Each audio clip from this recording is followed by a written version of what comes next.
We're going to go ahead and get this meeting started. Before we get started, I'd like to just have everybody introduce themselves around the room and those online to announce themselves. So we'll start over there with Greg Sutton, please. Greg Sutton with Tech Services. Sandy Moldman with CGN. Rebecca Harmon, DCEO. Bachit Ulai. Tom Ashby, City Centralia. Lisa Jones, DCEO.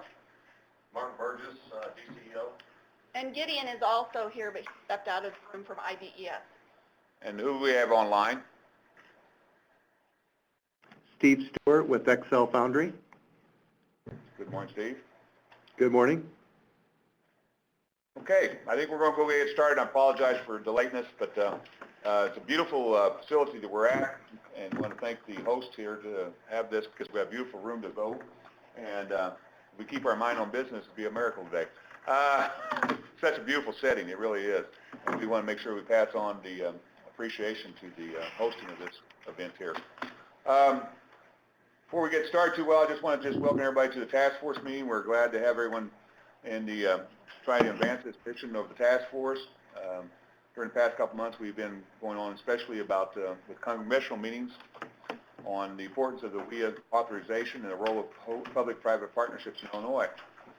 And we continue to do this. We basically have been having some very fruitful meetings, I think, and we're going to, in the course of the meetings today, as you can see through your agenda, we'll be talking about the update on the legislative things, the legislative update, housekeeping information, and then afterwards we have our private sector subcommittee meeting agenda, and we're actually going to do some in-depth about getting a slate of business perspective people to sit on the board.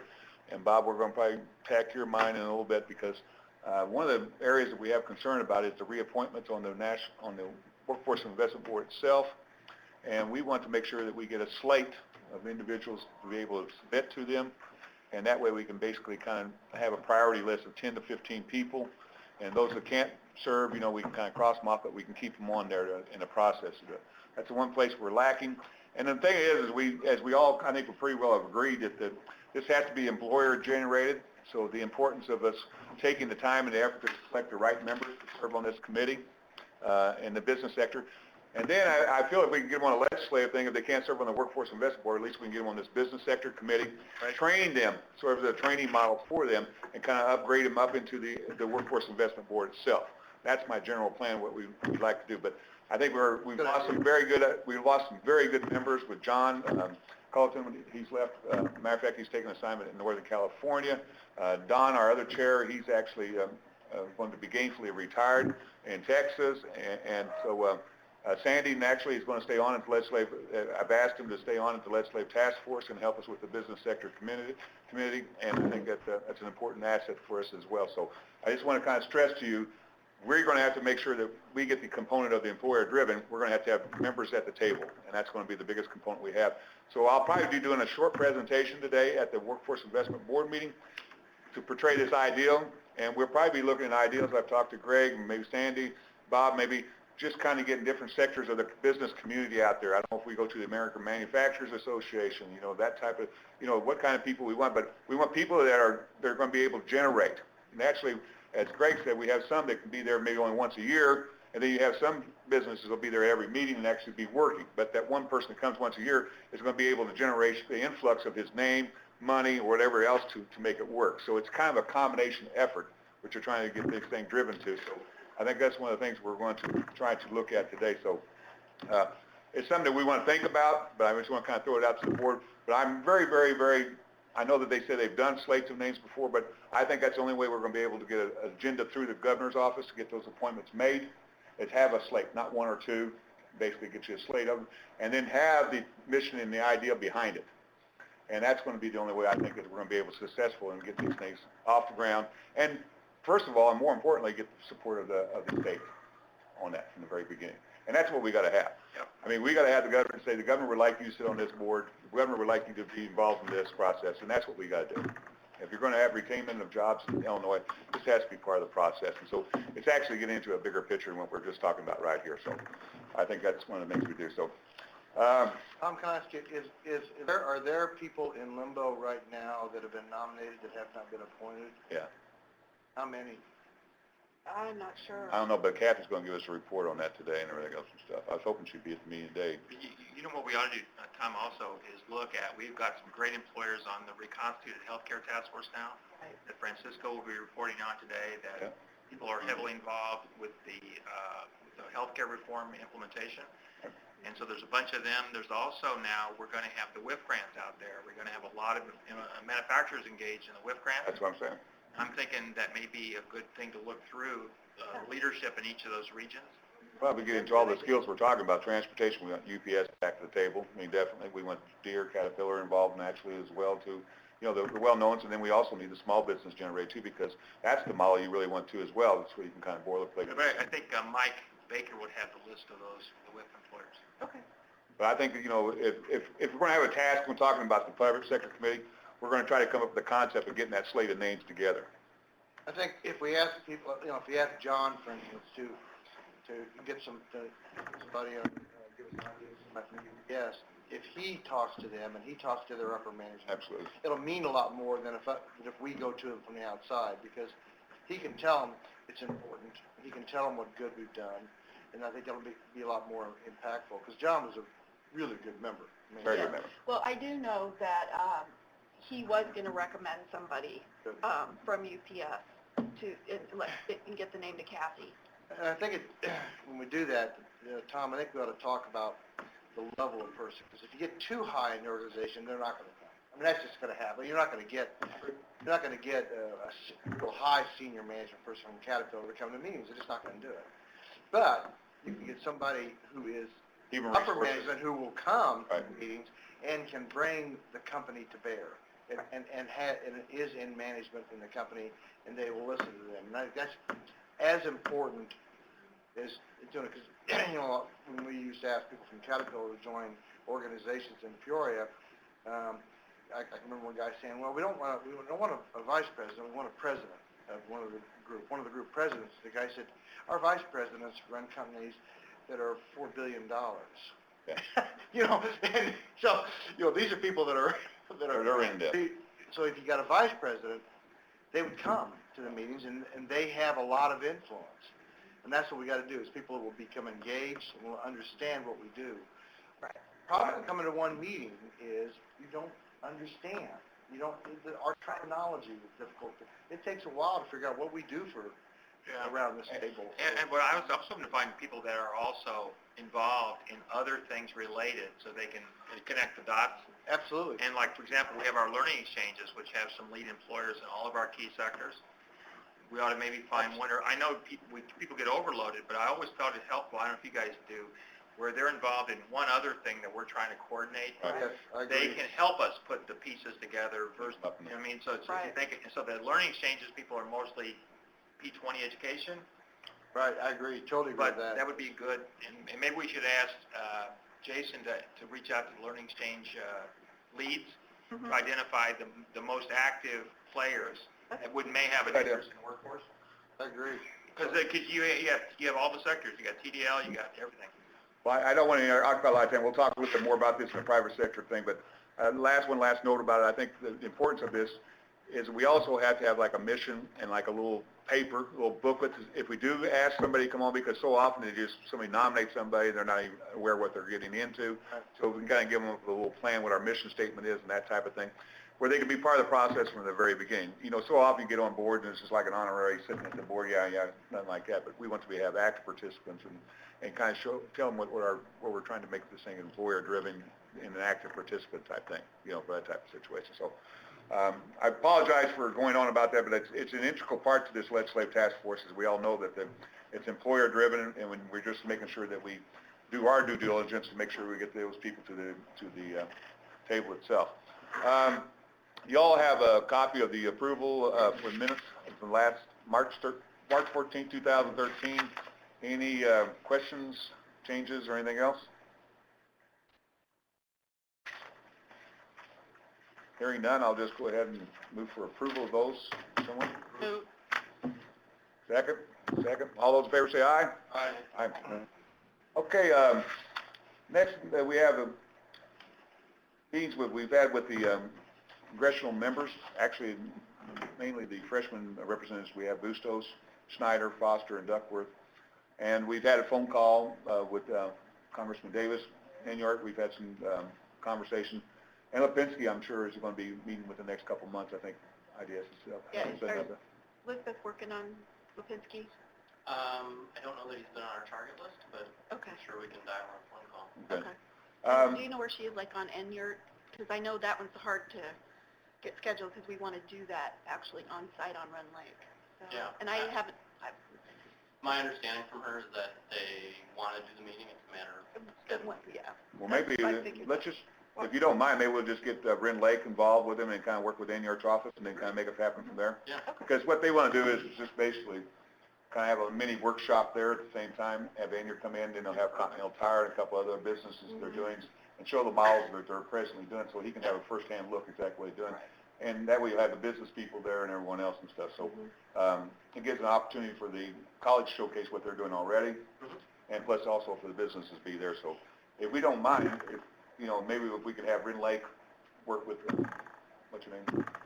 Elizabeth, yes, to set that thing up and get it, because I just don't want, he's very, very interested. I know that, and his chief of staff is very interested. We had conversations with him, and he's very, very receptive to going out there. Actually, he's kind of a hands-on guy anyway, and so I think he'd be very interested in going out there. So. Well, and I think that Congressman Davis signaled that he'd like to do something similar as well. So we need to take a look at what would be a good venue in his district to do that. I mean, Ren Lake stepped up and offered, and Right. but so we can work together and what that would be. Do we have anybody up in IWIB that we're?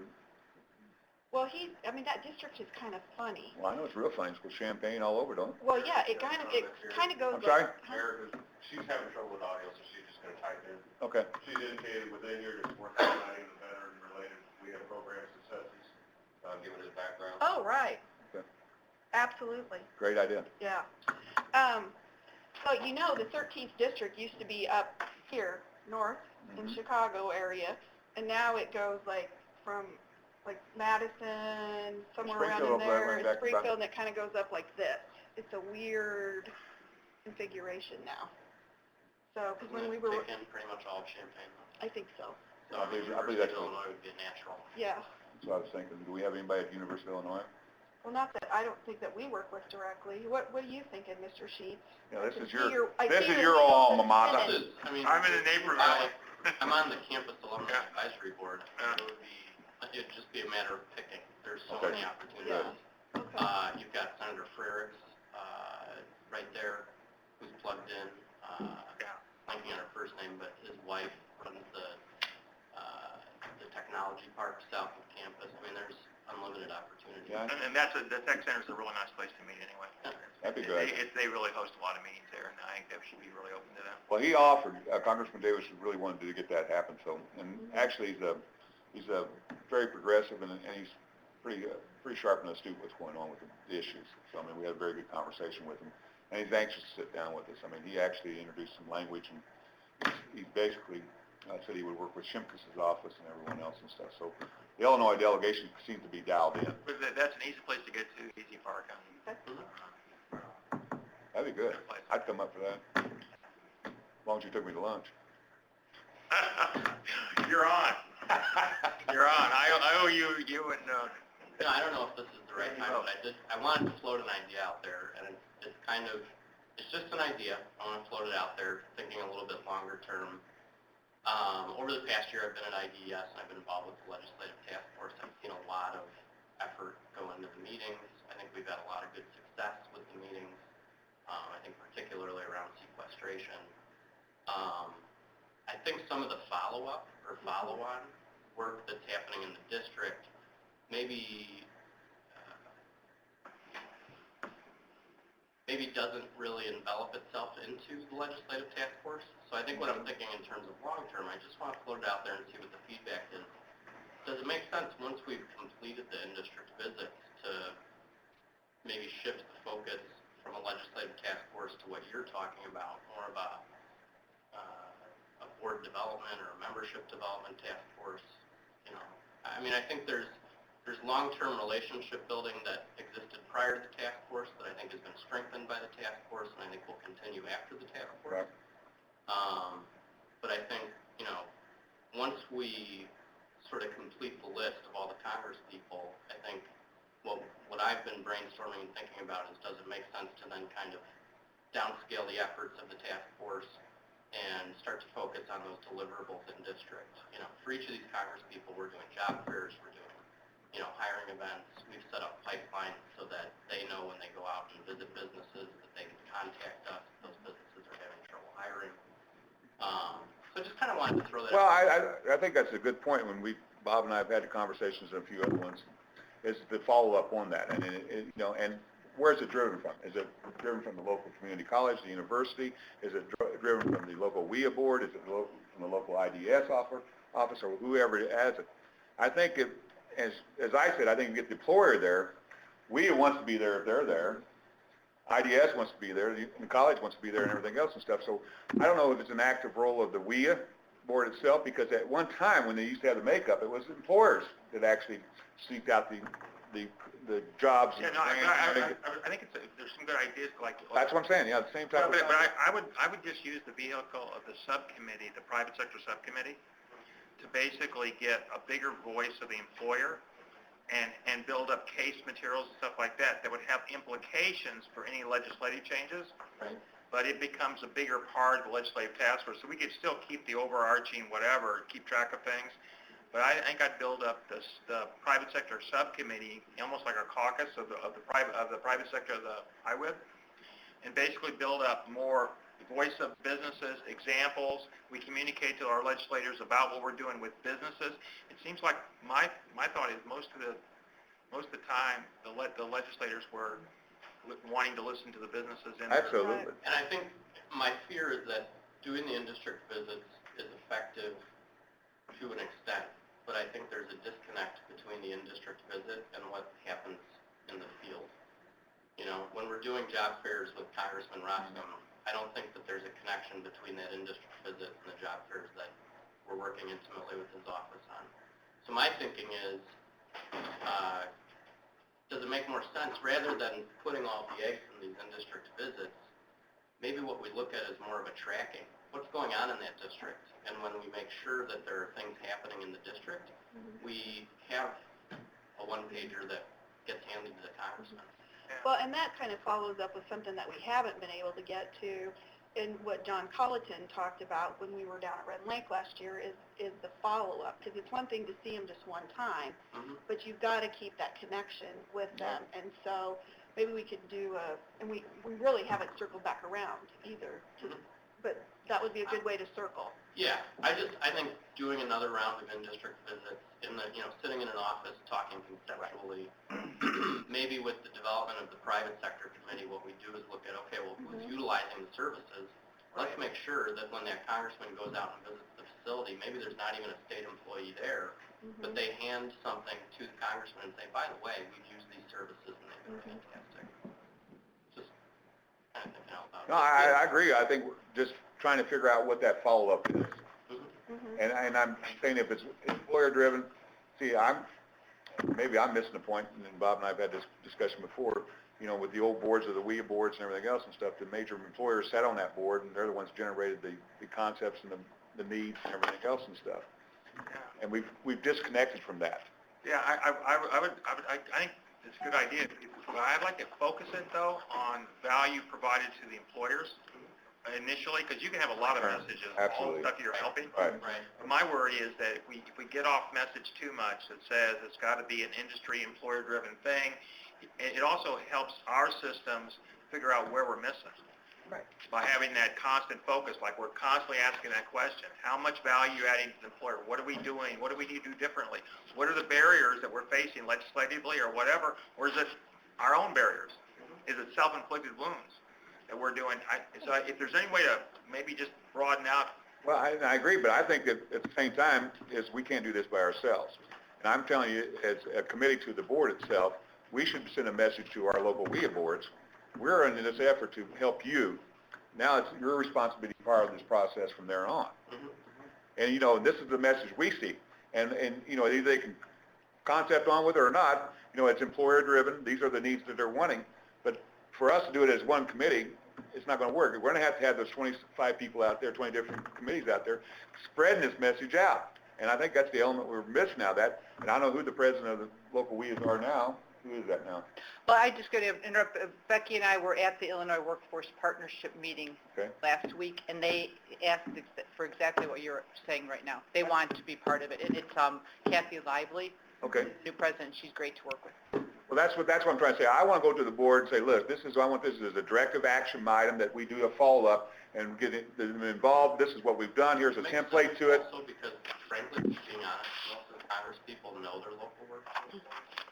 And I'm just going to be blunt, I think there's, might as well be honest. They're going to have typically better feelings about their local workforce agency than they're going to have about a state agency.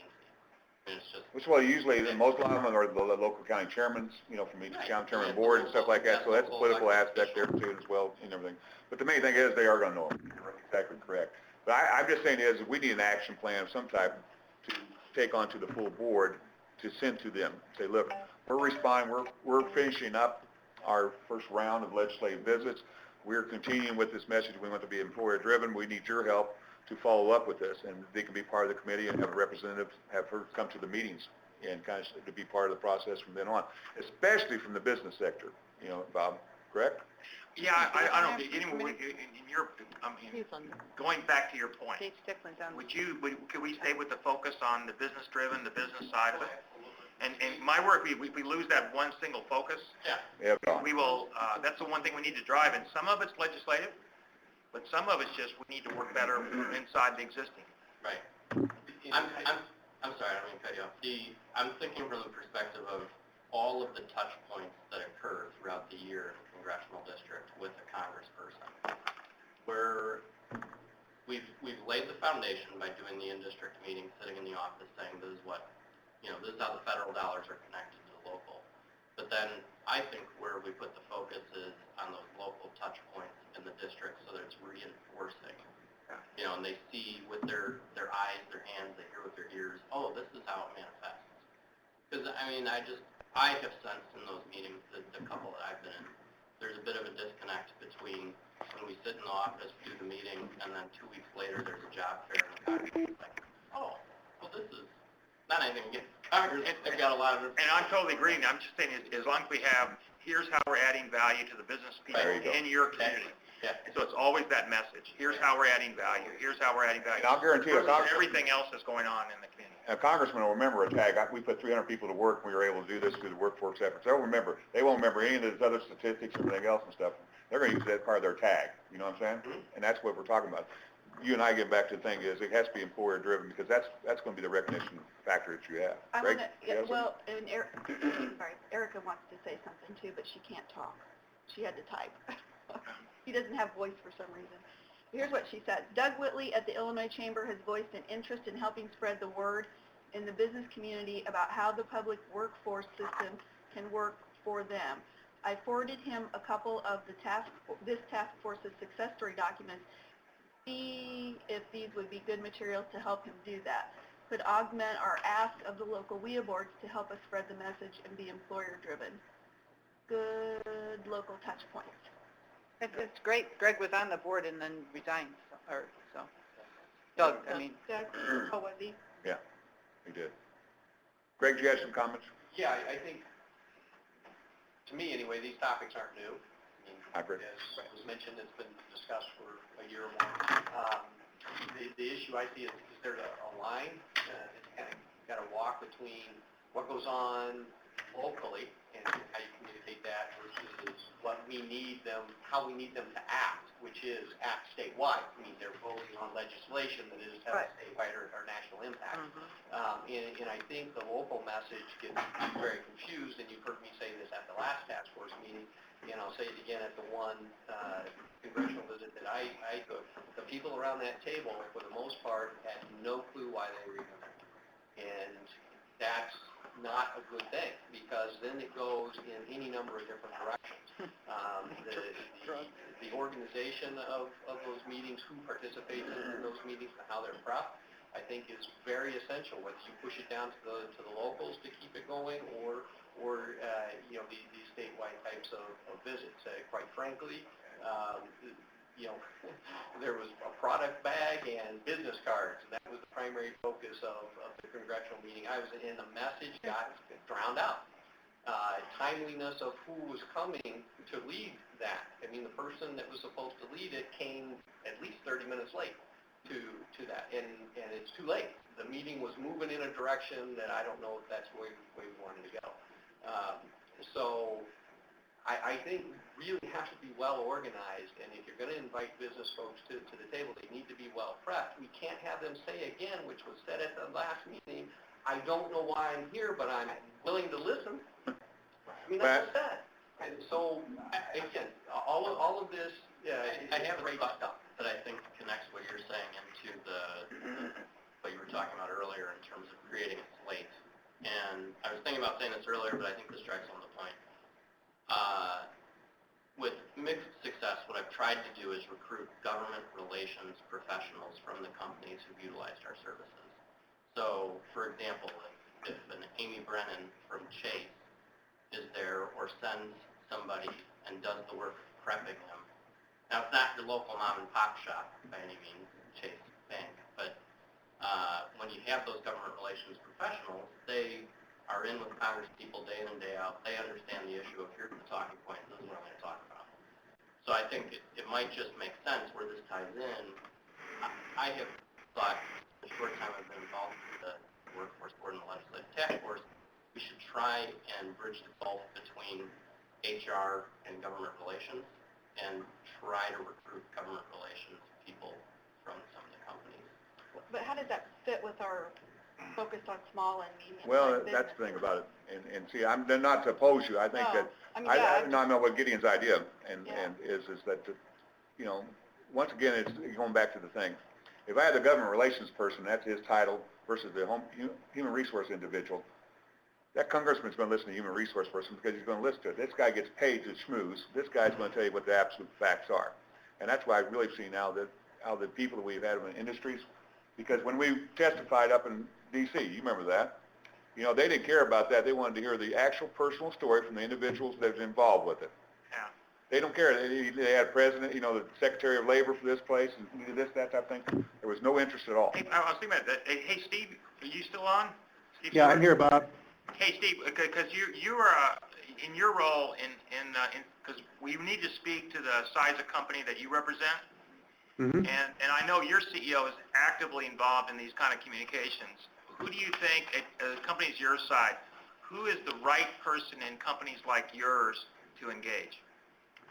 Well, yeah, I mean, at least in our organization, clearly Doug, the CEO would be the perfect example.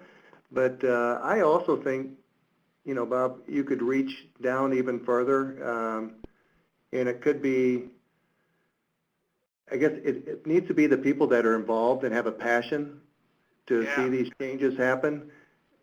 Doug Parsons, our CEO, I mean, he has a real interest in trying to help manufacturing in general.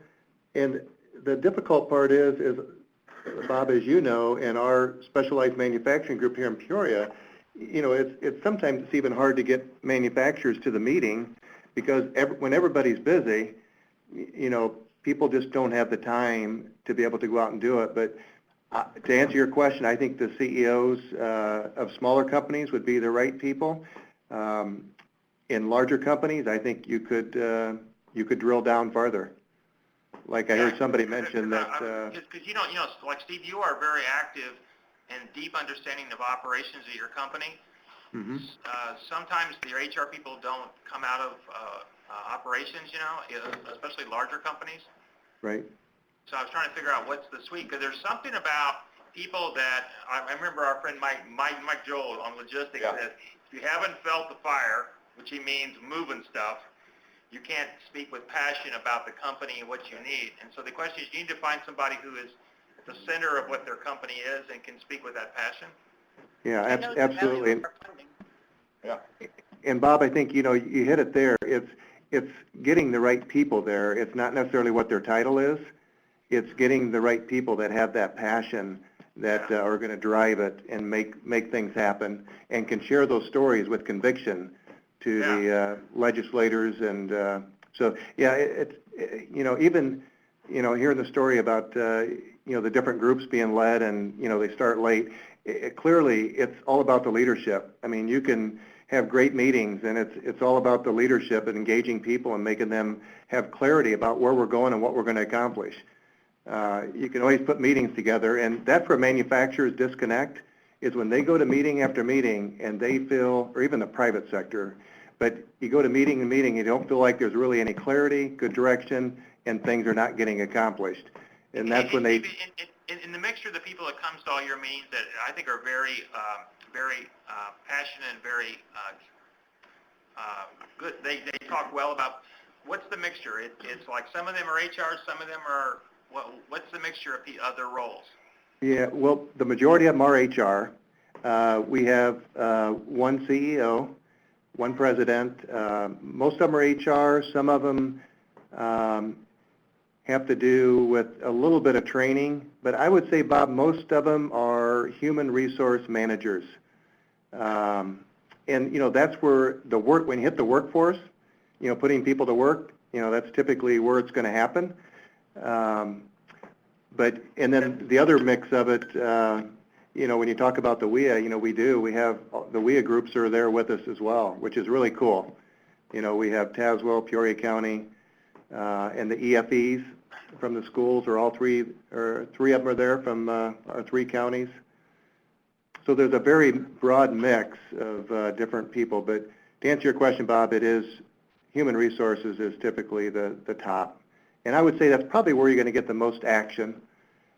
Doug Parsons happens to be, I think, exceptional.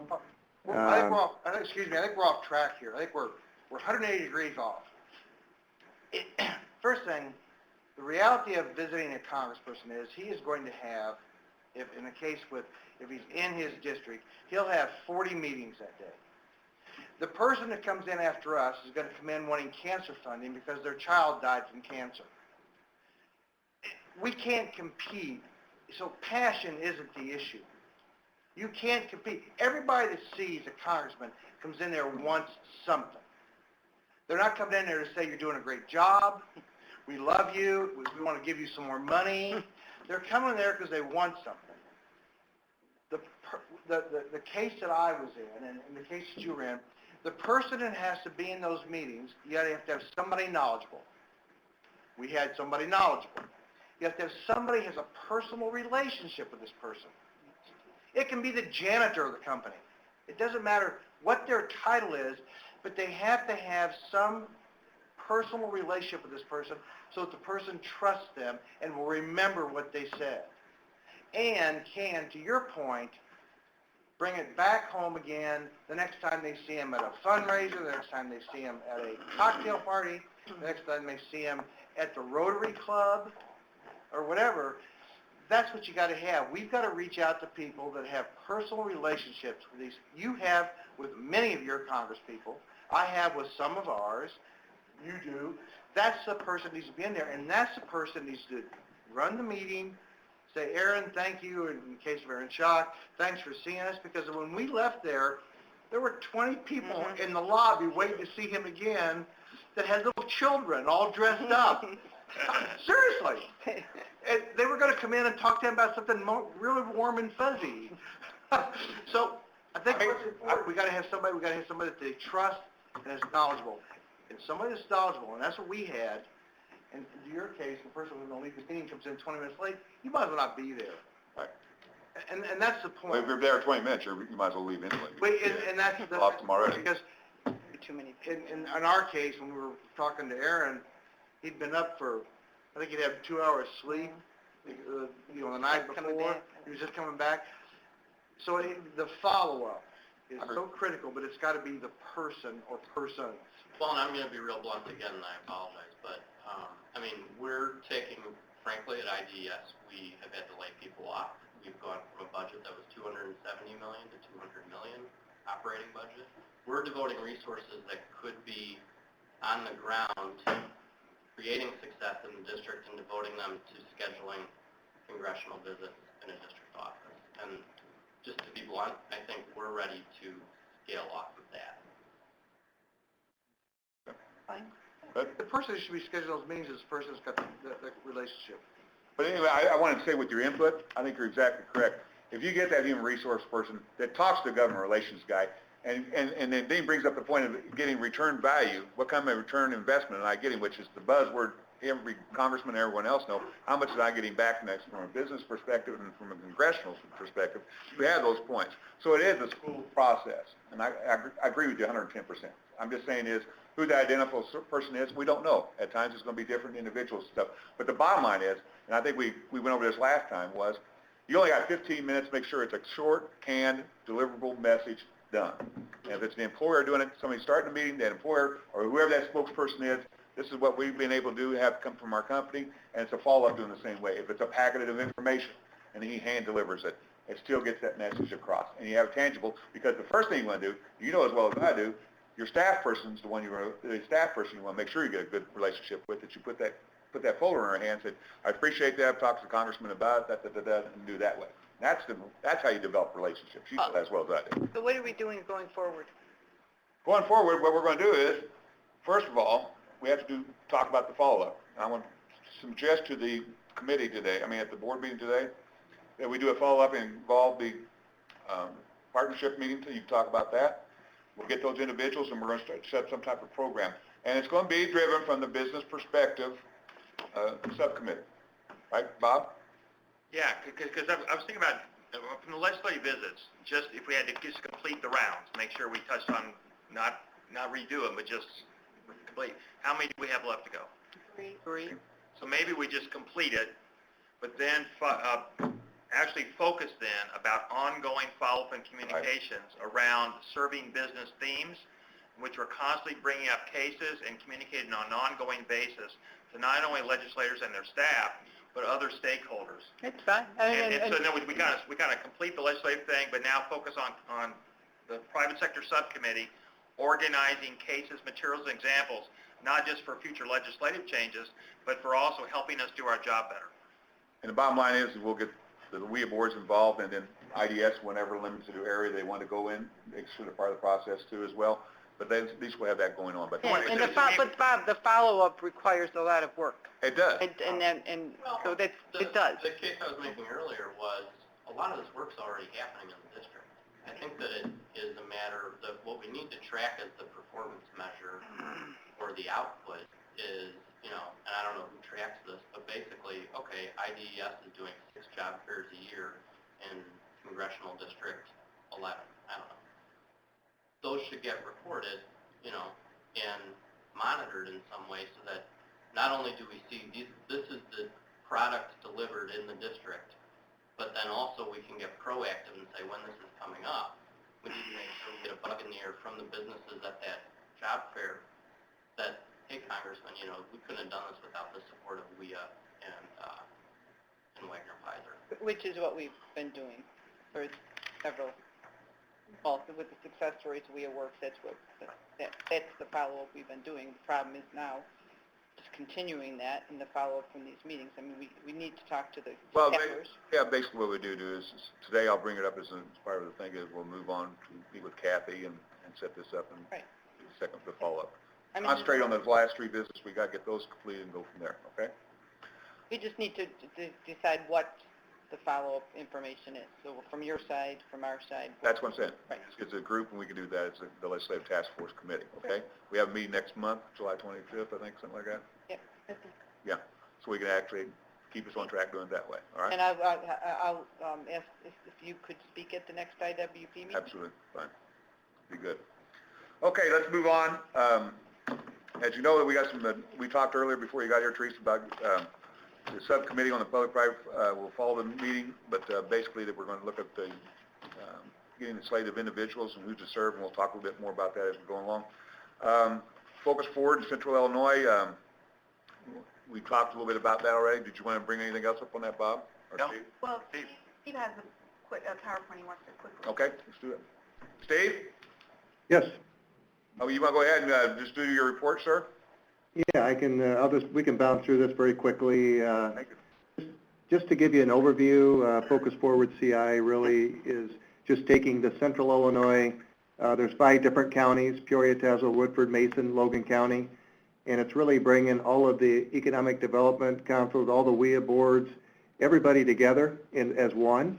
And inside of that Focus Forward CI is a workforce action team, and that's one of the areas that I'm involved in, and as well as Doug Parsons, who is our CEO here at Excel. But really, what we're looking to do is try to break down the silos. We're all doing things together for the common good for our community, and if we can go to the next slide, unless I can do that. Hey, Mark Burgess here. I'll make you presenter, so your PowerPoint's up there. You should be able to use the arrows at the bottom of the page there to progress through the PowerPoint. Gotcha. Okay. Thank you. So what we're doing is we're creating the center of this. It's called an ecosystem, and an ecosystem is really a place, a community where people can go to, whether it's looking for a job or whether they're looking for training, whether a manufacturer or a private sector goes to look for, to see what other companies are using. So this toolkit is going to be a conglomerate of a lot of different things. Our three main focus areas is on the soft skills, on leadership, and on hard skills. Whether on hard skills, it could be CNC training, it could be training in engineering or a specific area. But we're looking to build this toolkit up with a lot of different tools, and we're hoping to use a lot of high-tech tools. We want to start getting into virtual training and make that a part of the toolkit. Those are things that we're not there yet, but those are just things that we'd like to work towards. So a toolkit really is something that anybody can tap into. And then, again, trying to bring the circle around that says high schools, community colleges, employer training, government programs, looking to integrate all those together. The three main sectors that in Central Illinois, manufacturing is the largest sector we have. Second is healthcare. Third is agribusiness. So those are the areas. We're going to start with manufacturing, and that's where we're going to start with a toolkit, is build the toolkit for the manufacturing sector, and then we'll move into healthcare after that. So a lot of this is about messaging. So we have a group together that is trying to help us transform and to be able to help condition the marketplace. So we all understand with clarity about where we're going, and then the other part is connecting those resources, making sure that we're all communicating. And so there's three different ways you look at it. We got the employers, the private sectors. In order to be able to do the proper training, we're going to need forecasting, we're going to need data, we're going to need information from employers. The training, we're going to continue to keep developing, trying to meet the needs of the private sector. So it's never going to be the same, but we're always going to be coming together saying, hey, what we're hoping is we got a new company moving into town. What do we need to do to help train their workforce? And we'll go right to them and try to help them, as well as take care of our existing workforce. And then the people side of it, workers that are looking for opportunities, looking for more training, students, parents, any of the individuals that are looking for something. Next is just the data. The data is going to be critical to be able to track and monitor our success. How many students are in vocational training for, and I'm going to use the example CNC, or it could be construction. We want to track to see, are those sectors growing? Are we doing a good job of identifying where our needs are, and are we getting students in the pipeline that we can train that will be ready to hit the workforce? So the data is going to be a critical part of that. We also, a part of that readiness toolkit, we have Jeannie Kitchens, who is a part of DCEO, works for Therese, that has been a huge help to us. She is going to be a part of our toolkit team that we have together, and we have been working with her prior to Focus Forward, though. We've been working with her to develop a manufacturing website that will be able to use here in Central Illinois, and it's really going to be like creating a face over the top of Illinois WorkNet, but it'll be specific to Central Illinois and have articles, and we're going to establish jobs. And here you can see what Jeannie has put out so far, Discover Manufacturing in Central Illinois, and you'll put your zip code in. So you put your zip code in, it's going to be able to eventually find jobs in our area that are available close to your zip code. And just some of the readiness, we're looking at soft skills is probably the area that I guess that I would probably have a real interest in. I think that's one of the difficulties most all of us have in the private sector, whether you're in healthcare, whether you're in the food industry, retail, manufacturing, across the board, we're hearing that soft skills is one of the largest issues that we have as far as recruiting and retaining people falls underneath that category. Technical skills, we can train. The soft skills is something that we hire, and so we're looking to, we really scrutinize on the soft skills. So whatever we can do to help train and to create things that that can help people prepare themselves for careers on the soft skills side or leadership or technical, that's what we're looking to do. And then the journey. Start your journey today, whether it's a student, job seeker, employer, educator. We're hopefully going to have a little help desk that when you come onto that website, the help desk will ask and find out who you are and try to guide you into a direction that will take you on this journey. And so that's just really a quick snapshot. Our specialized manufacturing group, which we call SMG, we are a part of this workforce, and so a lot of us that are on that SMG group also are on the Focus Forward here in Central Illinois. So it's really been a real positive thing, and Focus Forward has really broken down the silos and bringing everybody together for a community effort. And it'd be great to see this move into other directions and say that, hey, we want to be ready for any companies that are going to locate in Illinois. How can we be ready for them? How can we help them develop and get individuals ready for those careers? And so is there any questions on that? I'll be happy to answer any questions. No, I tell you what, I just wanted to make sure if you could forward this PowerPoint to the members here, Okay. because we'd like to keep that mainly and also as a business model we're talking about in the private-public sector. This would be one of the examples we have. We're trying to look at some other business models we're looking to as well as a manufacturing lab, so we can kind of get some things.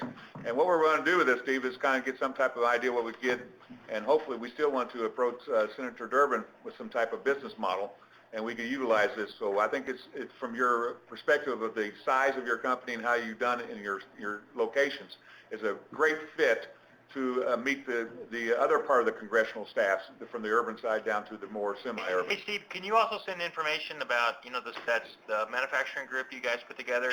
Did you ever form a nonprofit for that, or is that going to be part of the Focus CI? Yeah, it'll be a part of Focus Forward CI. There's already money that has been, like Excel, we put money to Focus Forward and then earmarked part of it to go to the Discover Manufacturing Expo. So we do have a nonprofit, but it is a part of Focus Forward, and that's where all of our money will flow through Focus Forward and come down to the SMG or the Expo. But there's another. But if you could send us also information on the manufacturing group, because that could also be written up as an example of how we can better serve employers when they get together around those. I did send that, Bob, and if Lisa could great. pull that up, it should be available. Great. This would also Both be of good these- for, I'm sorry, Steve, this is Teresa. This would be good for Accenture's follow-up interviews. We're going to have them contact you directly, Steve, about, they're trying to help us with kind of an offshoot of the ISLE project. Yeah, Great job, absolutely. Steve. I just want to compliment you on your efforts there and getting everything coordinated. So it's a great job. But if you don't mind, if you would forward that to us, we'll just have it at our next meeting, and then we'll kind of use it as one of our models, and then we'll take it on and then appreciate your involvement as we go along with this, okay? Yeah, absolutely. And I did forward it to Lisa and Whitney, so they do have both of them. the Discover Manufacturing Expo is up right there. So that's just a flyer, and people can look at that if you want to. There's a second page, and that tells, last year we had about 1,200 students, and there's a page that will be for the sponsors. We're looking for a lunch sponsor, platinum sponsors, and so forth. And the last page just shows some of the people that, companies that have been involved in it. As you can see, Perfect, which is our education for employment. So we get there's just a lot of different sectors that are involved in this. Okay. Where are we? Where's the DCEO? You know what? You'll be on it next year now, Therese, since you contributed. Absolutely. Okay. Great. Last year we did Before we let him go, hey, Steve, this is Greg Sutton, I'd certainly be interested in know how you solve, well, maybe solve's too big of a word, address the soft skills issue, because if you've been around workforce development for any length of time, that's a historic issue that all employers forever have asked about. So if you address that in a scalable and sustainable manner, you know, certainly the rest of Illinois would be very interested in that. But Yeah. and also, seriously, Steve, when I asked where we were in your presentation, I think what we're missing here is what, you know, the follow-up. We need a tagline and say, okay, DCEO through WIA federal dollars. I mean, because then we can send these examples to Congress. Right. Yeah, okay. Well, Therese, yeah, let's work on that. We'll get together and be happy to do that. But like with all of our projects, like with Liz, and the healthcare is the healthcare, same thing, she was great and she put DCO in there, but we have to say DCO WIA funding. Right. Because Yeah. that Congress knows that, so. Yep. Yep. Okay, nope, that's good, and thanks for sharing that, because again, sometimes I don't think about all those things. No, and, No, actually, Well, right now, no, you guys are doing amazing work, and thanks for touching base with DuPage United. I think you'll help them a lot. Yeah, I'll definitely, yep, we'll touch base. All right, we're going to move on because we want to make sure we keep this in a timely manner. We have the 2014 budget update. Lisa, you're going to go ahead and give us the update? yeah, both chambers have released their budget. Of course, you know, not met in the middle at all yet. Shocking. The House, on the House side, where we're concerned, it assumes that the Skills Act is going to become law, which it won't, we know, but it does base the funding for workforce development on the Skills Act. And as you recall, the Skills Act consolidates about 47 workforce programs and creates one block grant fund. It also eliminates Wagner-Pizer, reduces funding for Pell Grants. So it's a pretty wide sweeping bill. The Senate side, don't have too much information on what they're doing.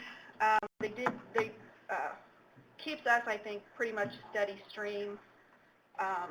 Then on the president's budget side, there's also a significant change for us where they're trying to create the Universal Displaced Worker Program. I'm trying to get a sense from Shana Cherry, who's our governor's office liaison person. Last week, we listened to a Senate appropriate hearing for labor, HHS, and Acting Secretary Harris said that their two top priorities are turning unemployment into reemployment and building the skills of workers through the Universal Displaced Worker Program. And then after he gave his priorities, the remainder of the appropriate hearing was about Job Corps, focusing on people with disabilities and veterans, and one other issue. Pay, wage, and work time. Yeah. I think it was like wage and hour stuff too. Yeah, wage Yes, analysis. wages, yes, that's right. And so it was interesting that they didn't really even ask about the universal, like, what does that really mean? Because that's a significant shift. Well, I It remains think to be seen. Harkin is also getting ready, working on a bill on the Senate side that they'd like to have out by the late summer, but. My understanding is it's going to start with the original, Yes, that's and then correct. Scott's still there with, Yes, Cheney's still there. yes. I think. That's what I heard. Okay, good. Well, if we could ever find something with disabilities, as usually one of the programs to hit with congressional leaders, that'd be something to have. Say that again? Something with disabilities, because that's one of the biggest concerns that they have. I've heard Yeah, that from all my, Harvard, We're doing a ton with disabilities. well, let's get something to the forefront, so we can take on yours as well. Because bottom line is that we have to have. And I was sorry, as opposed to having a separate title in the bill, it should be more integrated. yeah, That's the point of the, I mean, Right. Governor Markell is, governor of Delaware is, leading up an initiative called Building a Better Bottom Line to integrate people with disabilities into the whole workforce system. I tell you what, if we're gonna take people out of state institutions and we can employ them, that'd be a good place to do it, and Murray Center is a perfect opportunity. And we were talking about that with the, not on the job, what is it? I mean, we want to model, Customized employment. Yeah. see what I'm talking about, Greg? Put them in different type of skills and stuff like that. Mhm. I mean, we could use that as a focus, and we could use Shimkus as part of that, because he's our congressional leader there too, so I mean, that'd be something Right. to do. Him being a senior leader up there, Right. so that'd be an important aspect to do, so I'm just throwing it out there for something. Well, and it's certainly the governors, they signed that into law, employment first, so, I mean, Yeah. I think it would be one of his big points. looking, Sells better. right. Huh? Sells better. That's what I'm trying to do. I You know that, you know me, I'm looking at the 15 minutes, guys. I'm I know, just saying, if you're gonna tag on something, here, tag someone to this. I mean, let's be honest about it. That's what you do. You're gonna have the senior leader, he can go up there and says, listen, I'm putting people with disabilities, you know, this is part of the initiative from the thing, we're doing this in our congressional area. That's what's gonna work. You know that as well as I do. I mean, that's what we need to do. Little kids. Exactly. Hey, and they go back and they tell their fellow congressmen, well, we're doing this in our area, and that type of situation. Yeah, so we got a lot going on. So. Is there, All right. Ian, do you have anything else that, from a legislative, there really hasn't been a lot going, I mean, there's a lot going on, but there's not a lot going on legislative. The other thing I'm worried about is trade. Yes, right. We're not articulating our concerns with trade, and we need to. So, Does it come up for put a real? letter on, yeah, it's up for reauthorization, and if it doesn't get passed, it goes back Back to 2002, which has a whole host of implications. bad. Come bring it up at the board meeting day, so maybe we can do a personal letter writing or something like that. Why don't you Yeah, do it's that? on your list. I just think we need to focus. You can do that if you want to make it an action item, asking everybody to write a letter to the congressional leaders. Yeah, I think we need to articulate some talking points, and then we'll. Well, you just draft a letter, that's what I'm trying to say. Send it to the people, and then we just send it on and do it that way. Yeah, if, even like the talking points, we can personalize the letter. Exactly. I like doing that anyway, personalized letter, but I need talking points. Yeah, okay. Works for us. Good. Levon, you're just in time. Did you fall? You okay? Not this time. No, let's see. She keeps falling. Just 1 second. Take your time, take your time. Okay, what am I just in time for? Gideon, did you have anything to offer before she gets started? Your budgetary time, I know you dropped 70 million, and Oh, I know. sound like the city of I Centralia. mean, sequester went into effect, so, you know, we Yeah. started reduced payments, the messaging has gone out. Other sort of relevant, you know, I mean, I know Jay talked about that in the past, so, the only thing I would say is that, I don't even know if it's worth trying to convey this to Congress people, the back-end work that goes into trying to program a sequester is just, as I'm sure you guys are aware, is just astounding. And it takes away, it's like a self-fulfilling prophecy for the Congress people. You know, government can't do a good job, so let's cut their budget. So then we have to focus on reprogramming our systems, which then takes away resources and time from doing the things that we want to do a good job. You know, I don't know, I was in some of those meetings with Jay, and I thought that was a really compelling message, maybe, I mean, and I think they got that. I mean, just don't tie it to, okay, we need more money, just tell them what it, I mean, it was insane. Like, the consequences of your staffing, Okay. I mean, it was just like, Well, and that's time taken away from things like cracking down on waste, fraud, and abuse. You know, I mean, the programming time that we could put into cross-match with, like, the prisoner system, or, you know, making sure that we're cross-matching wage records with claimants to ensure we're not giving out, you know, bad paper. I mean, it's It's crazy. I thought it was really compelling. I think you should go do something, I Too mean, bad you couldn't tie yourself to the delay of people getting on airplanes. Right. You would've gotten your money back. Well, so the sequester just went into effect last week, so it'll start showing up in paychecks. Or I shouldn't say paychecks, but the Right. claimant check. And, that's, we'll see what the outcome is. That may culminate into something. yeah. We'll see. Until it hits them personally, they have no concept. Right. And your story can be told 100 times over with other agencies. Oh, yeah. I'm not saying you're incorrect, you're right, but I've heard this story, I've heard it from, military people are saying that damage is gonna be severe. This is a big deal. It was not very well thought out. You're right. Well, they don't seem to be moving on it either, and if they don't address it, then it's gonna be across the board cuts again. Oh, yeah. No, I don't know, I just think it's. But I don't know which is worse though. Is it worse to have across the board cuts or for somebody to sit in a room and decide which programs are gonna get impacted by it, which is, if they address it, that's what happens. and when we go to them and tell them that when they cut workforce, they're cutting an investment that returns money, it's actually, it's a 3-to-1 loss. If they cut $1, they're gonna lose $3. And that's a fact. I mean, we can prove that's gonna happen. But they look at you and say, well, you know what? We hear that all the time. And, if we cut funding for breast cancer research, it's gonna cost us more money down the road. They hear that all the time. I don't know the answer, but you're right. Jay had a very compelling Yeah. story. God, Really? I mean, just the stupidity of it is just mind-boggling. It is. Well, it is. It's just, So now we go to the other side of the coin with the community college, they have all the money in the world. Well, Okay. right. Come on. Education gets all the money.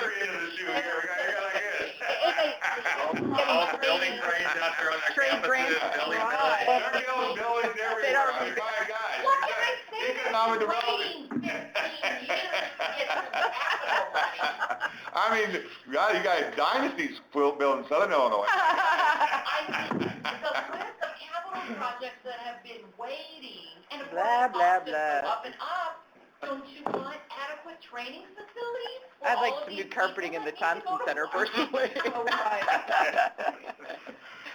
No, you're right, there are a lot of capital projects. I was talking to Jim Underwood, CDB, and I'm sorry. all of the, My favorite. well, I'm just saying, I was talking to him, I'm sorry, and, I mean, there's a lot. Sometime we'll have a private conversation. Yeah, that's fine. Hey, are the colleges getting money to build projects? Yes.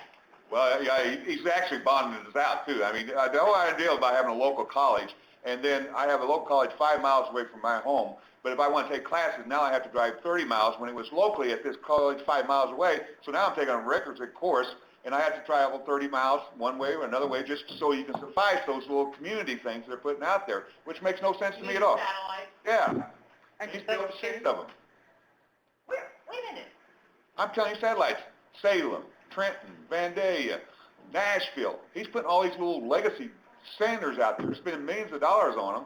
And then now that you get the required courses, you have to take them, and in order to get the enrollment up there, they're taking required courses that you need at the main campus and putting them in these satellite classes. Well, still have the tech center? reason they're doing that is so, quote, people don't have to drive. You're bad. You're bad. Oh, the tech center? Yeah. We railed back. I'm sorry, but we'll go ahead. Let me get off my soapbox here a minute, okay? Go ahead, Lamont, I'm sorry. The capital projects, colleges are owed millions and millions and millions and millions of dollars, but, we were at least flat funded. We were supposed to be cut 6%, including our agency, and we didn't get flat funding. Great. So, Good. no funding, but, no new funding, but flat funding. So, I mean, We'd have been happy with flat funding. so, Pardon me? We'd been happy with flat funding, right? Yeah, but, yeah, I mean, It this was question's totally killing us in the first unexpected. quarter. we had all prepared for 6% cut, Huh. is what we've been told, and we told the college. So why don't you use that 6% to put some training dollars for, Because the colleges don't want their funds tied up in research programs. They want base operating money. make sense? That is the issue. The colleges want the presidents want base operating fund flexibility. They do not want things in restricted grants where they do not have flexibility because they're owed so much money by the state, they've got to have the flexibility to be able Well, the bottom line is they have availability through the capital funds, through bonds and everything else. They can't use those kinds of funds for operating. So the bottom line, you have new buildings and people know when they're operating, unless they raise the tuition and the fees and everything else and stuff associated. I mean, that's the circle you got. You have the building out there, but no operating money to put the individual in there. Bottom line. Yeah. Okay, so moving right along, Well, anyway, on legislation, state legislation. yeah, Is anyone familiar, it really probably isn't going to go anywhere because it's sitting in the House Rules Committee, SB 2305, which is a loan program for community colleges to borrow money because they're not getting money from the state to be able to borrow money to start, in cooperation with employers, to start workforce training programs for new employees, new employees. Not incumbent, not returning work, it has to be brand new position. It hasn't gone anywhere. There were 4 colleges that were going to be pilots, College of Lake County, Wick, scattered, but where they are, they're the border colleges, where the state is being hit through economic impact with Iowa, Missouri, Indiana, and These are bond funded, right? yes, they sell are. bonds. Yeah. So they sell bonds to put Yeah. people in the building. But You know what I'm saying? You know what I'm saying? Bobby? No, I'm just feeding the fire, I'm sorry. because we're following it. I know where the process is, okay? what's the point though of just doing new employees? They increase the debt and then just have the board vote on it. People don't even get to vote on No, it. it's I've just been trying to But follow it's the Iowa model. It's based on job growth and tax growth. It's bondable in the sense that you're generating new jobs, new revenue in your community, and I somehow justify the bond as the basis. Create revenue by putting people back to work that aren't working? Well, I'm just saying, the Iowa model is bringing new companies in. Yes, it's economic development more than workforce training. Okay, gotcha. It's saying, hey, if you come to our area, we'll train your employees, all the new people, through this initiative. But then there's they can be taxed, and there can be a tax on the employees. It's just that they're basically getting the revenue from the extra revenue. Of what they bring in. That's how they're just providing the bonds. So the basic is job growth. So like incurring the debt and then you say, well, I got a debt, I gotta have to take care of it, so through the capital. So then you raise your property tax. They raise the property tax. Here it And that's it, and they do it without a referendum because they just do it through the board because we have a debt. They go out and borrow money, $10 million. Here's, I thought I had it with me. It amends the Illinois Public Community College Act, allowing the Board of Trustees of the Community College District to enter into an agreement with an employer to provide new job training program services, including new job training, adult basic ed, and job-related instruction, vocational and skill assessment services, and testing, training facilities, equipment, materials, supplies, and on-the-job training. Requires the agreement to provide for program costs. It has to be program costs that could already be paid from property taxes, tuition, student fees, or special charges. That it would already have to be allowable under those.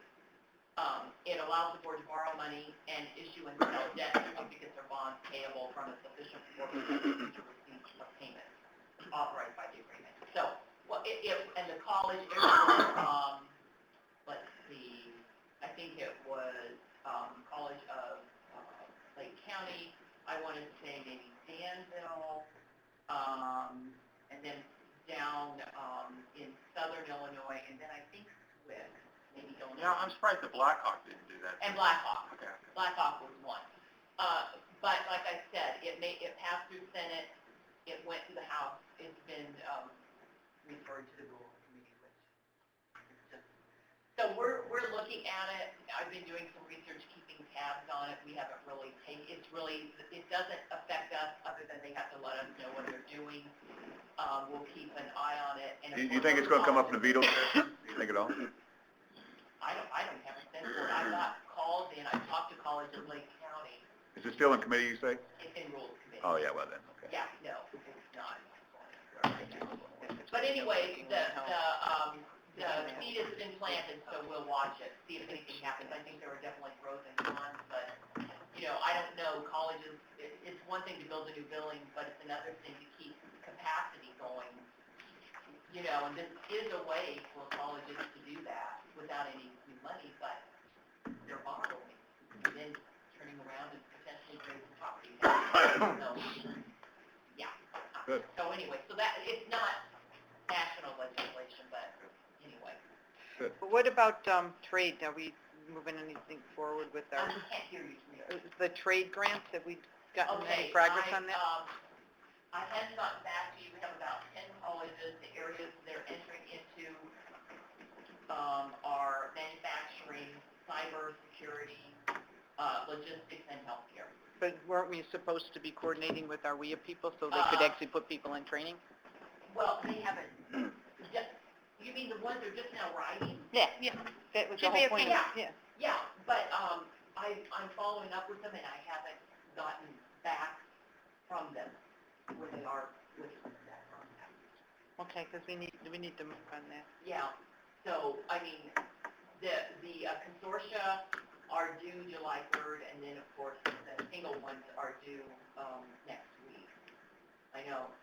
So I'm, I just can't, but I can't make them.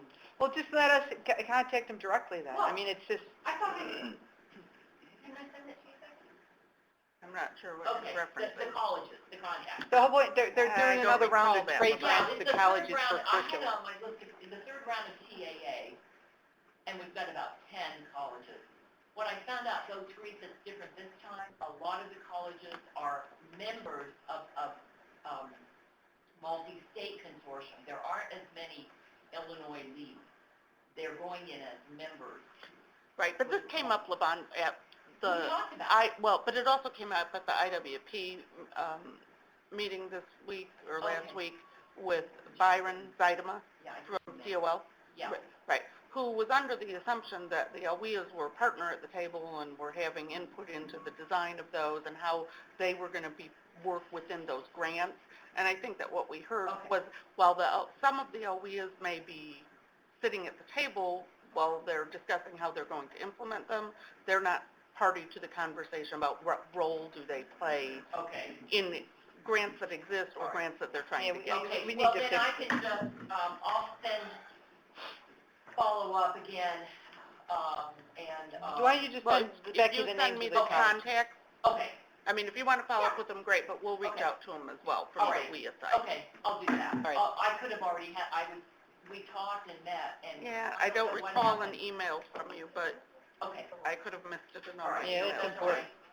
Send contact. So we're sitting on a bunch of trade money, the Hey, I colleges can are get getting all those these to money you transfer tomorrow. rate curriculum, Okay. and trade money. Okay. They're Okay. not sticking any of that big money. I think we're gonna get it done, it only take 5 minutes on that. All right.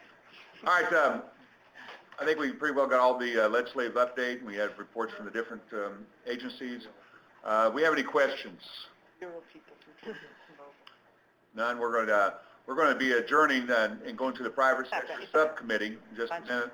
But first of all, I want to make sure that everybody is aware that the next meeting will be July 25th at 1 o'clock, Lincoln Land Community College. We're going to be talking about that follow-up model, getting Kathy Lively there and the necessary components to make that work, Bob. Yep. And we'll see what we can do that. We'll also be talking, that'll be our main perspective. And if you don't mind, we'll just have, you'll take care of talking to Terry Wilkerson about arranging with Congressman Enart? Yep. And who's going to take care of, you going to take care of Champaign for Davis? Yes, sir, you are. I can follow up with, you mean a meeting location? Yes. Yes, I can follow up with that. Okay, and then we can get Davis, you get involved with Davis in doing that there at the Tech Center, okay? We're good there? Yep. All right, and then who we got left? That's it, eh? Yeah, Okay, good, just those two. Lipinski, yeah. Lipinski, yeah. But we never got, I know he's a holdover, no, not new, but we never really Is got. Jason Ty still with him? No. No? The chief of staff is now, what's his name? Blanking on his name. Jerry Perkins. I called Jason, see what we can do on it, yeah. Okay, Yeah, all right. all right. Well, that's going to be the emphasis. We're going to try and get these meetings scheduled in the next month, and then we can follow up the follow-up model we're going to talk about, okay? Follow up on the follow-up? Thank you very much. All right, we have anything else? Nope. I would call this meeting to adjourn. Thank you. Thank you. You're welcome. Bye, Steve. Bye. Oh, he's probably, Steve, you going to stay on for the private sector? Is he on it? Is he on Yeah, the he's committee? on the private sector. Steve? Maybe he has. May have lost him. I had to go off. Yeah. Trace, we're going to just do a real quick recap. On the private sector, as we talked about before you got here, I know you were detained probably with another meeting. Oh. That was the font.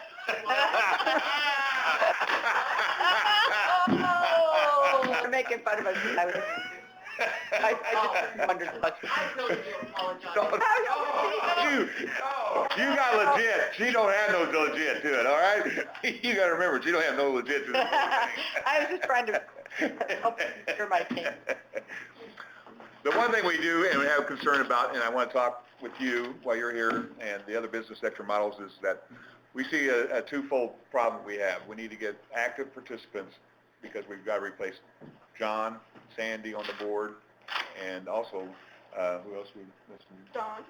Yeah, Don, actually been chair, so we have some business people we need to do. At the same time as we know we have to fill the board, there's a slate, and we talked a little bit about last night, getting a slate of names together for it.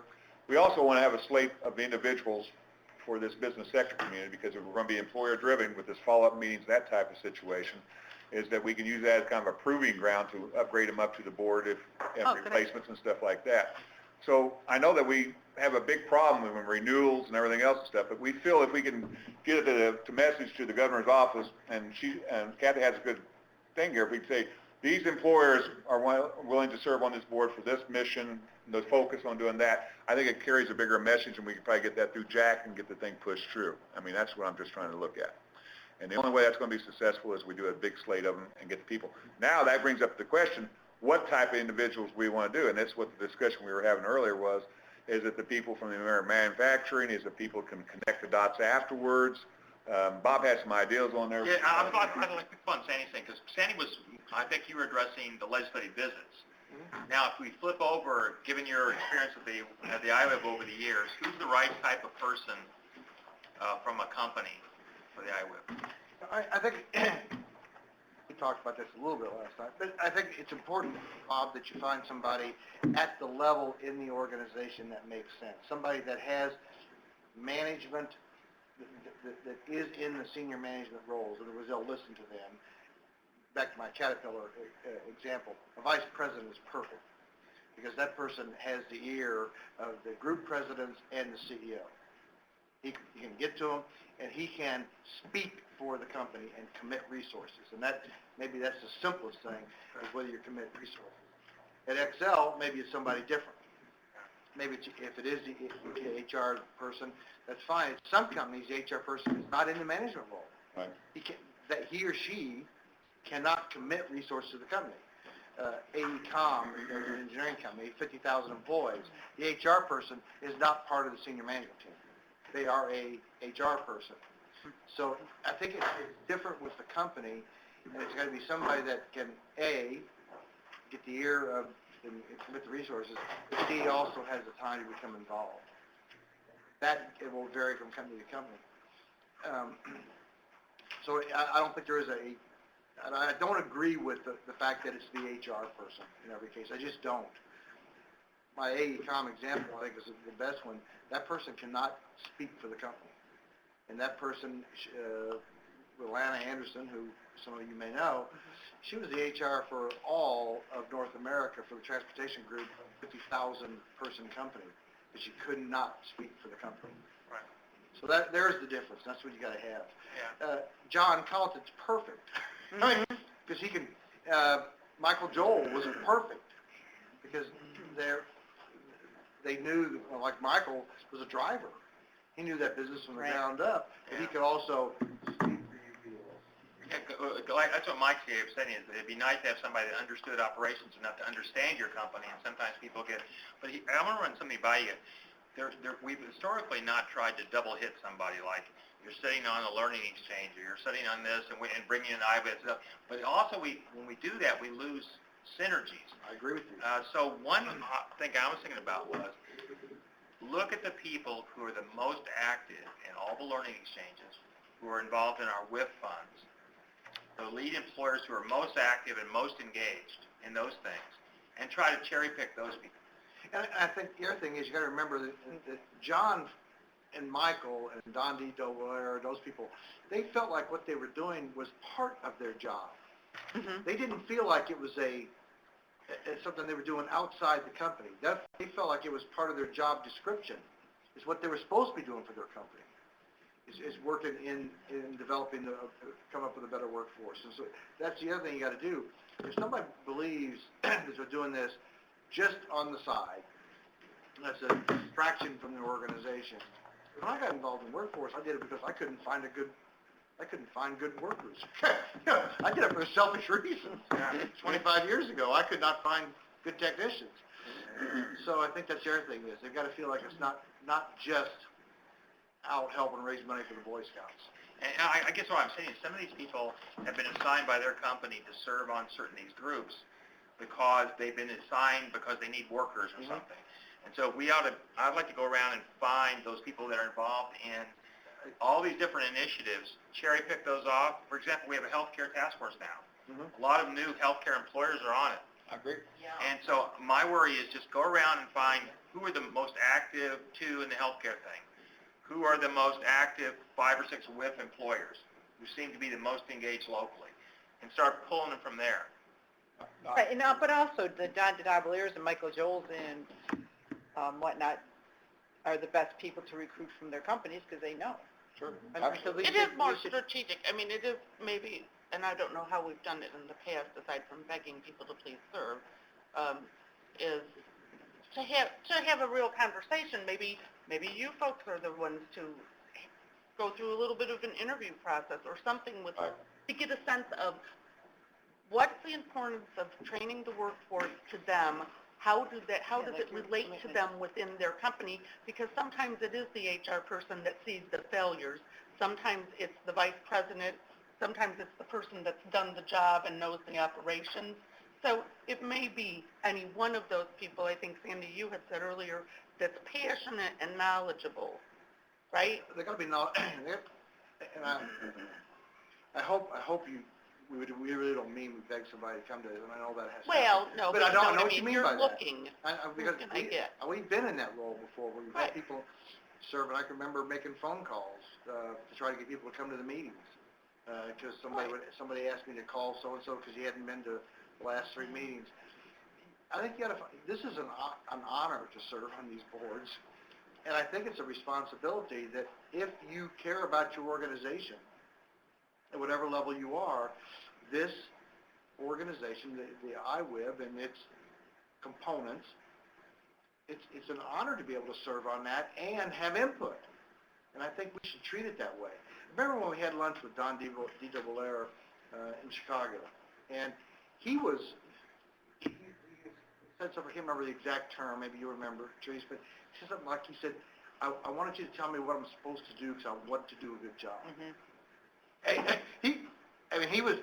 He was excited about this, and he was having this opportunity, and he said, I want to know more about it because I want to contribute, I want to do a good job. And so that's what we're looking for. Well, and I'm just being honest with you, I kind of look at this strategic planning on this thing. Look, for the success of the board they have to adopt this public-private partnership, which I think they've had. And it has to be the business being the driven on this factor. It's going to be the driver for the board itself, because the board is going to dissipate and go out unless we get some kind of theme to make it work.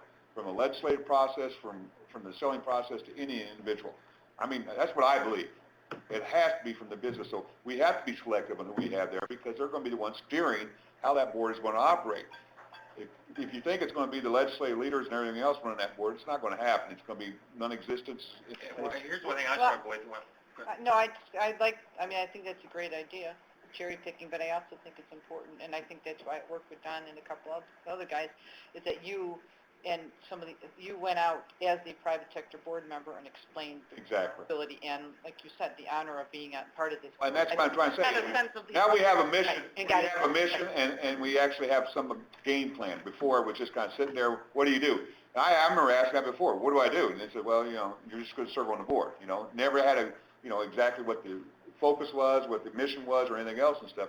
You now become to a business person, and you can have some type of a window where you can say, look, we're trying to maintain how we address the workforce in the future state of Illinois, and on a national level too as well. But I'm just being honest. I mean, I'm going to keep on board. It's 3 years before I knew what was going on. Historically, the proof is in the pudding, and I can tell you from my IWIB days, but sure from the IWIB days, if you go back historically and look at our IWIB meetings, who shows up at the meeting? Who doesn't send proxies? Who actually comes and sits at the table? Who actually reads the material? It's the private sector. Right, it is. And that's exactly the way the LWIB was. In our LWIB area, the mandated partners were not engaged. They came there, it was ho-hum, and sometimes they didn't come, but the attendance was from the private sector. There were people that were committed to create a better workforce in the Peoria area. That's when it works. And that's what we gotta do that on the state level, same thing. And we do that on a state level, and I think we had to take the time ourselves personally. When we identify somebody, we meet with them, like maybe you have that lunch, think or it's you a great have that, idea. you have that dinner, you take that time, and you say, here's what we do. Are you the person in your organization to do that? If you're not, who is, and will you work with us to make this happen? Then you have to say, because it almost has to be an interview, and I think Don kind of felt like it was an interview, like, I want to do good, I want you to let me on this board. And that's the way you got to treat it. But So I think there's that, a two-step process. One is identifying who you're going after, the companies, Right. and then going and have the private sector people from the board interview them or reach out to them. Sure. That's what and the other piece of it is on the interview side, you come up with what is it we want to understand about the person and how they operate within the organization and what workforce development means. But on the other side of it is put in some effort on our side into being able to give them some examples of what did you as a private sector member contribute to decisions that the IWIB has made, because it's been a lot more active board. Yeah. And I think it's important for somebody that knows nothing about it to understand in the state of Illinois, these are the kinds of issues that we've worked on, these are the kinds of decisions that board has made, where investments are going, what's our focus. Becky, I had that conversation with Chris Flynn, who left the board with a very bad taste in his mouth. Yeah. And I have not been able to turn him around, by the way. He still has that taste in his mouth. But I am willing to go to him and say, and I have gone to him and said, it is not the same as it was. This is a much different board now, much more active. We've got chairs that care, we've got staff that care, we've got people that work at it, and we've got private sector that care. I can go to him, and I will volunteer to do that, and say, I know, Chris, you're not the guy, because you won't come to the meetings, right, frankly. But who at Caterpillar can you identify that has that level of responsibility in the management structure that you will trust? Because what he said to me, he says, well, as long as you're there, I don't need to be there. Yeah, exactly. That's what he said. He said, anything I need to know, you'll come Well, back. you can tell me, I haven't heard that before. You'll come back and tell me what to do. Well, I'm not there anymore. Okay. So I can go to him and say, Chris, we need somebody from Caterpillar in this organization. That's a good point. Hey, Right? Greg, you got a point? Yeah, Couple. I think cherry picking is great. I think we really need to have I know we have an immediate need to get people, but I think we need to have a well thought out ask. Absolutely. Because we need folks that can devote resources, and I mean money and people, to sustain the program. Right. We go and we have all these great things, and they're supposed to have a sustainability component to it, and most of them don't. They don't, they run their course, they're done. You really need to have folks that can come to the table and say, there's great value to this, and we're going to invest in it as an organization, as an industry, as an individual going out and getting other businesses outside of my industry marshaled as well, because what we get is we get people with their heads on their shoulders, but we never are able to sustain something. And so when funding goes down, so does all the activity, as opposed to it shifts. As we have the peaks and valleys, we should be able to shift the responsibility of sustaining what we've got going here, so that we don't have the same ups and downs with the activity. We can smooth that out. We have to do that in our own businesses. In order to keep our businesses growing, we have to be able to go with those ups and downs. We need to bring that same thing to the table here. Otherwise, this time next year we'll be saying the same. I know, I agree. And we need to get those businesses and those people within the businesses that will devote resources. I'll give you an example, and I'm tooting my own horn right now. $10 million worth of funding that we've gotten over the years from the state. We've brought $30 million worth of matching funding, and most of what we've got going continues to sustain with or without funding from the state. And maybe not at the same levels, but it continues on. And if you don't bring that, we're going to have the same issues. I agree. I mean, we sit at another table complaining about soft skills. Yeah. I mean, that's a historic issue, and we still haven't addressed it. Do you think people are resources mean employers? I mean employers, that's correct. So why don't we do, we'll come up, maybe you guys can help us create that, ask you and Sandy? And we need to be honest. let's be honest about it. We shouldn't. But I've had people to serve on the Easter Seals board, and they say, well, what do you want me for? And I will tell them, I want you to be able to bring your talent, Right. your time, and your checkbook. Right. I'm very honest about it. Because you're expected, if you join the Easter Seals board, you're expected to contribute. Right. Buy tables, do things. I think we need to be honest that they're making a commitment of their company's resources. Well, I think two things we want to get out of this today, if we can, or three, actually. One is all have somebody in our mind who you do it, and style of questions that you want, what you want. Like, I think you brought up a good points, both of you, Greg, with time, commitment, what you want to bring to the table. First of all, most important, we got to get Adam some whole idea and concept. And I know Teresa is, somehow as the meeting and everything else and stuff, that this is going to be the future of this board. If he has to care, we got to make him care first. That's what I'm trying to say. And we do. Because And I'm being honest about this. I mean, well, he's he's not there yet. I know, and that's why I'm going to say maybe it's a meeting with some of us to go meet with him. That's a great idea, actually. And that's why I'm just telling you guys, it ain't going to do no good if we don't have the commitment of him from the very beginning. Hey, can I raise another issue? When I was recruiting employers for the healthcare task force, the first thing I've never heard this before, it's they wanted to know whether there was going to be something that they were going to learn more about from themselves. Mm-hmm. So they were going to, and in this one they said, are we going to have people that are going to do the heavy-duty lifting, bring together the most recent things of what's going on in my industry so that it's presented well and I can contribute to that, but also so I can network with my other players in my industry to learn something. Right, that's a good point. Okay, so why, Okay, let's move on, real quick. Yeah. Okay, I have a question, and I hope I'm not opening up something here, but what about, would it help if there was like, no, don't take any, but everybody, what about dedicated, like, a staff to the board who did all of the work? I mean, Teresa comes, she can't do, Becky can't do that, Lisa can't, I mean, they have full-time jobs. I mean, that's a huge problem. Could work with the private sector people, prepare the materials instead of, help develop the message, do the work that needs to be done of the board for the, I'm asking a question,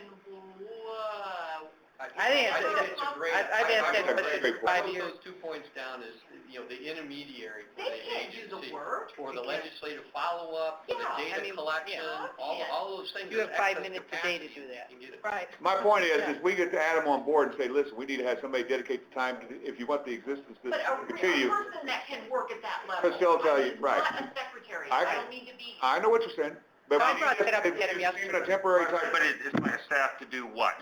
And hit blame on the what first? Well, sure, but I don't think it'd take much to develop a No. detailed plan. No, I think it's great. I brought that up to him yesterday. I said, I told him the history. It was, it was 5 people at the governor's office were doing this, and then they Yeah. they didn't have the interest in it, so they basically Yeah. really put it on Jack, and then we inherited. I mean, I'm only asking because of all the things you're talking about doing, business engagement, and all of that sort of thing. You can't do it piecemealing people that already have full-time, very high-level jobs, private or public sector. Great point, Levon, and that goes back to, is that do we sell it to Adam and Jack? I mean, Well, Jack knows. Jack knows, I think, this I don't to think help you and can everything. do what you want to do without addressing the issue of seriously, without having dedicated staff that can carry out and do the work of the board. If you go back to our first task force, which is the private sector task force, very first one we had, I'm pretty sure, and I probably don't have those files at my fingertips. You go back to the report, and the report came up with that exact recommendation. Yeah. And it was not one staff person, it was a combination of a staff person and a half person. The recommendation was exactly that. And that's what was, back then, funding wasn't quite as horrible as it is now. Right. It was Yeah. going to happen. Yeah. They were going to implement that, and there was gonna be a dedicated, it was not a secretary. Right, It that's was- what, I don't need to be. Dedicated person to be the staff of the board. It was a person and a half. Well, wasn't there one before us? Yeah. What was her name? Well, I can't remember. remember? Yeah, It was, I can't remember her name, I was just, I was just saying, Gertruders. we just had it, we I've had it. got, I think I've got my notes somewhere. We had a person. I remember because they were both stuck in Hawaii when, at the board, at the meeting. I don't think there was ever a hired staff. From the governor's office, there was. Yeah. Oh, There was but a hired, We're not talking about Hazel Locke. Hazel, yeah. No, Or then, No, no, Hazel was deputy the treasurer for over- workforce but she development. worked, right. He had But somebody that I'm worked. talking Right. about real He had somebody staff that worked to for- make the call, Yeah, it was always, the DECO or DCO staff. Right, But it And there was- was an interagency team. yes, Right, it was. that did stuff. Well, anyway, my report today, if you don't mind, when I take the report to the full board today, and you're going to be talking about appointments, the importance of the business sector, and if the committee would like to assist on these appointment process, okay? Have you seen your look at the agenda today? Yeah. Okay, so on those appointments, I want to be brought up. Kind of. I have so. This is a carryover from last time. But anyway, actually, we got membership proclamation, member update. You got you, myself, and Jason. I don't know what Jason's doing there. What's he? I don't know what that I don't know, What's he doing? I have no idea. Oh, me- I have no idea. Mini Bob. Mini Bob. Mini Bob. Mini Bob. Mini Bob, that's what we. Well, anyway, this is what I want to say to the board, I want to say to Jay, is basically that we have to have, we have a shortage of the individuals, we want to come up with a slate of individuals, we make sure that this committee is being on the foreground, sort of like the personnel committee for that, to make this happen. Is that okay with you, Terese? Yes. Thank you. But, and then you guys have to go, I love the idea of the interviews, because that really worked with Sam. And I want to make sure Adam gets on board, and I want to get the board, and I'm going to ask the board, do we have concurrence on this? Because the importance of this is the sustainability of this board. So why It don't has to be through the employer-driven type situation. And ask Adam today to sit down with me. That's what I'm going to do. I'm going to just do it right in front of everybody, that way he has to say yes.